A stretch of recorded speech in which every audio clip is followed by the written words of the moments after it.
না, আমি দেখছিলাম যে এখন তো নর্মালি ঈদের পরে যাত্রীরা সকালবেলা থেকে ভোরবেলার দিকে আসে।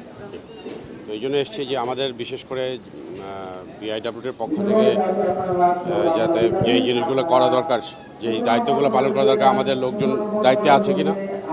আমি এই জন্যই মূলত একটু ঝটিকা সফর দিয়েছি এবং আমি দেখলাম যে না, আমাদের প্রত্যেক পন্টনে আমাদের যে ট্রাফিক ইন্সপেক্টর বারদিন সারেং এবং অন্যান্য যারা দায়িত্বে থাকার কথা সবাই দায়িত্ব পালন করছে ঠিকভাবে এবং যাত্রীরাও সুন্দরভাবে আসছে। এবং চাঁদপুরগামী এখন তো সবাই দক্ষিণাঞ্চলের থেকে যারা আসে তারা সবাই আসে, বাট আমাদের চাঁদপুর এবং ইলিশা ওখানে কিন্তু যাত্রী যাওয়ার চাপও আজকে দেখতে পাচ্ছি আর কি, ভালো চাপ আছে। সকালবেলা যাত্রীও যাচ্ছে অনেক। যাওয়ার সময় দেখুন দুর্ঘটনা ঘটেছে, একটা মর্মান্তিক দুর্ঘটনা, কিন্তু এখনো ভিড় শুরু হয় না ঢাকা শহরের মানুষের। সেটা আমরা আশা করি যে শুরু হবে আর কি। সেটা আপনাদের কোনো জি, আসলে দুর্ঘটনা রোধে সবচেয়ে বেশি যেটা দরকার সেটা হলো সচেতনতা। এই সচেতনতা সবার দিক থেকে। এটা যেমন যারা দায়িত্ব পালন করছে তাদের, যারা জাহাজ চালাচ্ছে তাদের দিক থেকে সচেতনতার প্রয়োজন আছে এবং যারা যাত্রী সাধারণ আছে তাদেরও সচেতনতার প্রয়োজন আছে। তো সবাই যদি আমরা সচেতন থাকি, আমরা মনে হয় যে সবাই দুর্ঘটনা রোধ করতে পারবো। আপনাদের দায়িত্ব ছিল অনেক সময় অভিযোগ করে অনেকে।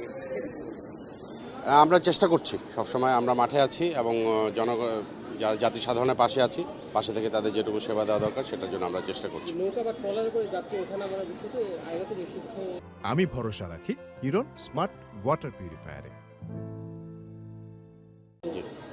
যে এটা আমরা তো সবসময় আমরা নিরুৎসাহিত করি এবং আমাদের যে প্রস্তুতিমূলক সভা হয়েছিল সেখানেও আমরা এটা জিনিস আলোচনা করেছিলাম এবং যাতে নৌকা থেকে যাতে যাত্রী না ওঠে সে বিষয়ে আইন শৃঙ্খলা রক্ষাকারী বাহিনীর সহযোগিতা চেয়েছিলাম এবং লঞ্চ মালিকদেরকেও বলেছিলাম সেভাবে দৃষ্টি রাখতে। বাট তারপরেও যেটা হয় যে এত ভিড়ের মধ্যে, এত লোকজনের মধ্যে কিছু কিছু হয়তো কেউ কেউ সুবিধা নেওয়ার চেষ্টা করে, সে কারণে আসলে এই ধরনের দুর্ঘটনা ঘটে যায়।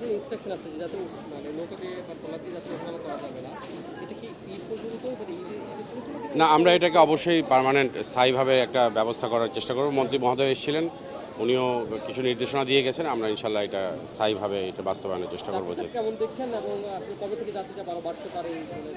যে এবার তো ঈদে আমরা একটা সবাই বড় ছুটি পেয়েছি, তো আগামীকাল থেকে যদিও অফিস, কিন্তু আমার মনে হচ্ছে যে আগামীকালকে একটা বড় চাপ থাকবে এবং পরে আগামী শনিবার রবিবার দিন আরেকটা যাত্রীর চাপ থাকবে, ফেরত আসার ঢাকামুখী যাত্রী চাপ। জি জি, ঠিক আছে, থ্যাংক ইউ।